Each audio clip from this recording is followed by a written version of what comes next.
welcome back to the YouTube channel. Today it's going to be a day in a life and we're going to do something different today. Going to be doing, get back into my skateboarding. So I'm going down for a skate session at the local indoor park, which I haven't been to for a while. I tend to try and go like once every blue moon, to be fair. Something I have neglected as I've been busy with like my business and my training and stuff like that. It's something that I have forgotten about and it used to be a massive part of my personality. So I'm trying to get back into my skating. So I'm going to record some of the stuff that I do in the sessions, aka probably a haul of meat if you're into skateboarding, if you know what that is, where you just basically eat the ground more times than you can count, and obviously give Tony Hawk's a run for his money, because obviously I was back in the day, in my younger days, not that I'm that old, I used to be fairly good doing like tray flips on most things, up things and over things rather than down things. I was not really a stair skater. I'd try and skate a stair set, but it would take me probably about 6 hours to just jump down it and bail once and then I'm over it kind of thing. So I'm more of like a ledge or a transitional skater on like half pipes, mini ramps, that sort of stuff. So today we've got meal one, which obviously as always is my bagels and eggs, but I've mixed up today. So I've added some bacon in. Now, if you haven't watched last week's vlog on the key tips for hitting your higher calories in a bulk, one of the main things you can do, which was missed off on the video last time, was hitting your fats with higher fat meats. So higher percentage of fats, mince, bacon, pork, if you've got it and stuff,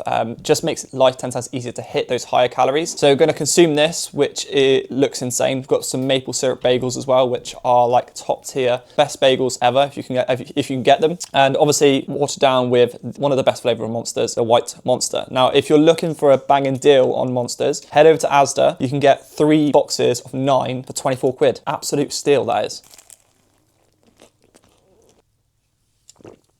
Also today is check-in day with my coach. So obviously you've seen on the start of the vlog, I had my check-in videos or check-in photos with my coach. Currently working on my posing. I'm 11 kilos up from my photo shoot weight, which is fairly good. When I finished my last bulk, which was a year and a half long, I finished at over 20 kilos gained. So I probably gained quite a bit of body fat in that time. So obviously having a coach doing it with me this time means I'm able to keep myself much leaner for much longer. Condition hasn't really gone too much. I have got a bit more body fat than I usually like to. I'll pop up on the screen what I look like on photo shoot day and then what I look like now as well. Obviously you'll see the shape hasn't changed much from my photo shoot to now, just a little bit more extra body fat added. Something I'm trying to bring up in my gaining phase at the moment is my lats and my hamstrings. So really working on those side shots, which is something I've never really done before. Like when I did progress photos before, it would literally just be the back and the front. So if you've got any tips on posing, drop them in the comments below on how I can improve it and I will get them implemented in my next check-in day.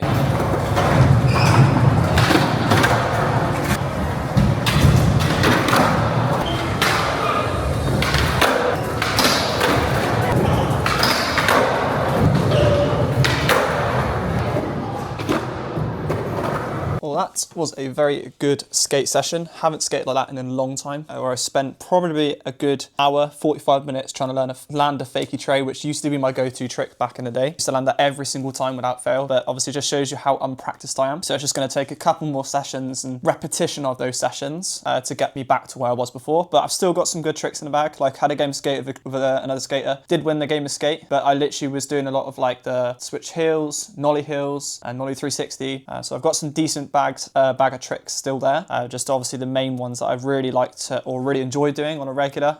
Just need to get a bit of practice in. But this is my current setup. So I've got a quasi deck 825. I've always ridden it for a while, to be fair. Like I haven't actually switched up my board size in a long time. So I've had this board for quite a while now. It's getting a bit saggy in the middle. So I probably will change it out for another one soon. I'm tempted to go for a bigger size, an 825. I like to have a lot of board compared to width of my for the length of my shoe, basically, just because I got more landing space, which is great. And I do ride a lot of like transition and stuff anyway. I've got some independent 144s, which perfectly sit in line with my 825. And then best bearings ever, Bones Reds. And what I've learned over the years to make them last is take the red shields off, because the dust will go in and then it will come back out again. Whereas where I used to have the red shields on all the time, the dust used to sit behind that red shield and then it would like get really crusty and then it wouldn't run as smoothly as that. And then bolts, I actually no idea what bolts I've used. I've got always ride with like one different kind of bolt at the front, so I know which is the nose. But I am riding with risers at the moment, and it's something that I've been experimenting with when I used to skate a little more regularly than I did, is riding a much higher board. So the old park I used to skate back in my town got a new concrete one, so it was very transitional based. I had a kidney bowl, which was pretty sick. So riding bowls, it was great to have a lot more height on the board. And obviously I'm riding, my wheels are Bones park wheels, I think. They're like 54 or 56 millimeter wheels, so they're quite big. So I needed a lot more room. Otherwise I get a lot of wheel bite. But what I found is with tray flips especially, the higher my board is off the ground, the bigger pop I get with my trays. Because when I used to ride a street board all the time, I used to keep the pressure like on my toes on the very edge of the tail to get that scoop. Whereas now with the higher board, I just add pressure through the whole of my foot rather than like having to be on my tiptoes. And I just add that pressure and scoop it, and it goes a lot higher, and I can catch the board a lot higher as well, which is great. Obviously today didn't work out. I spent about an hour, like I said, an hour 45 minutes trying to learn the fakie tray, but it's there. So yeah, just repetition is key with that sort of stuff. So gonna get into my second meal of the day, my cream of rice, because I'm gonna head to the gym as well. Got to get that done as well. And while I was skating as well, I had my intra-carb workout then, because obviously I've skating for about two and a half hours. I needed some energy during that time to stop my muscles from cramping up. So now I'm having this. That will refuel my broken down energy from my skate sesh, but also help to top up any more for my pool day, which I'll be taking you through. I'll hopefully try and get a whole footage of the whole gym session, and I'll take you through some key stuff with regards to kind of like what I'm working on and why I'm doing certain techniques or certain setups of an exercise if the gym's not too busy. Coming at you with a voiceover, starting off the session with a seated upper back row. Now keep my hands in a semi-pronated grip here to allow my elbow path to be about 45 degrees. This is going to allow me to get a much bigger and larger amount of retraction out of my shoulders to make sure I'm recruiting a lot more of my upper back musculature. Dual handle lat pull down next. Now I like this movement because of the fact that it's dual handle. It allows me to get a little bit of diagonal arm path at the top, which is going to get that bit of extra stretch on my lats as they wrap around your rib cage. Now one thing I always used to do with lats especially is keep my shoulders in a much fixed position and not take them for the full range of motion. So as you can see, I'm actually elevating my shoulders at the top slightly to get a little bit of a stretch on my lats to take them through a much larger degree of range of motion. I always like watching myself back in the gym as I can kind of people watch what other people do. So the guy on the leg extension was kind of looking at my camera, which looks like a dildo on a tripod, really funnily, which is a funny thing. But so with this one, make sure you elevate your shoulders slightly, get a bit of stretch in your lats, then driving those elbows down towards your hips. Moving into the second half of the session where I focus a lot more on my hamstrings, starting off with a lying hamstring curl. Now I use this mat here to just raise my hips up a little bit, as these pads on this set machine aren't the most comfiest, but also by raising those hips up a little bit more, it helps me to get a little bit more stretch out of those hamstrings. The one I'm trying to focus on this one is really focus on pausing at the top. So this is where you're going to get the hamstrings really short. I am doing quite a heavy rep range on this, 8 to 12, which is why the last couple of reps look a little bit sloppy, but that's okay. Form is okay to break down a little bit towards the end of the set. The length of my hamstrings, I use an exercise that literally every single person I know uses this, feels it in their lower back. And this is because they're hinging from the lower back and not using their hips. This is a hip dominant movement. So what you want to do with this one is have the weights further away from you at the bottom to make sure it's heaviest at the start of the repetition, and then thrust your hips and thighs and kick your heels back up into the little stirrups to create that movement. As you're coming up to the top position, I drag dumbbells in. This is going to offload that weight at the top and make it a lot easier for me to finish the rep. If you held the weights out in front of you at the top, it would be really heavy. Normally I would move into the adductor machine. However, typical pure gym fashion, it's broken. So I had to skip this today, but I will add it into another session once it's fixed.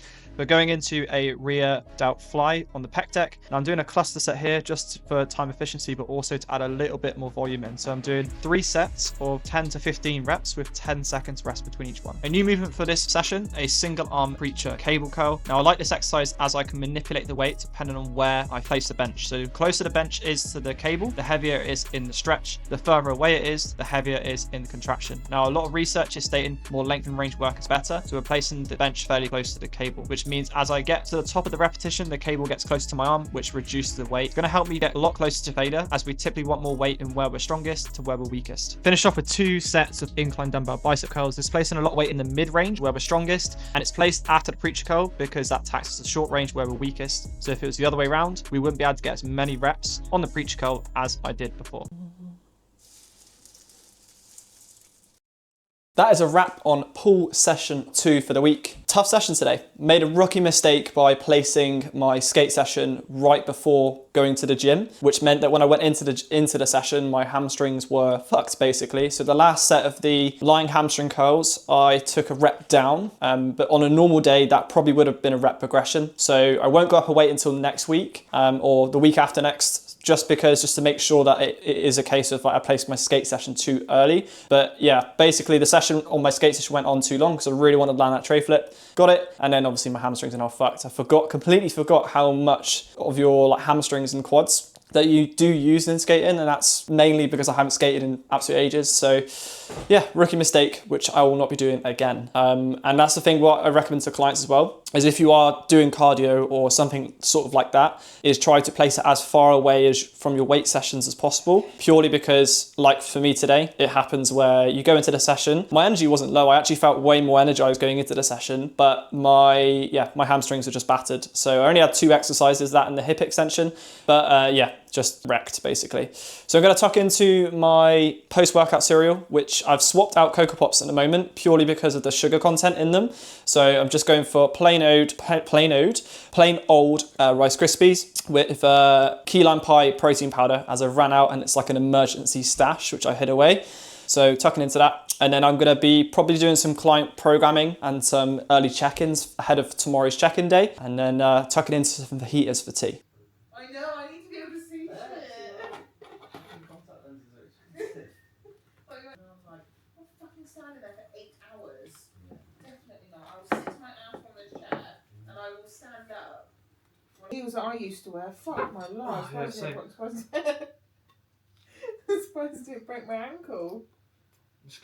And that's a wrap on today's vlog. The heaters absolutely blew my head off as always. I don't hate spice, but I just don't get on with it. So like I'm more of like a chicken tikka, chicken korma person, but they did blow my head off a little bit. But yeah, so if you enjoyed today's video, make sure you hit that subscribe button, hit that like button, and stay tuned for the next one.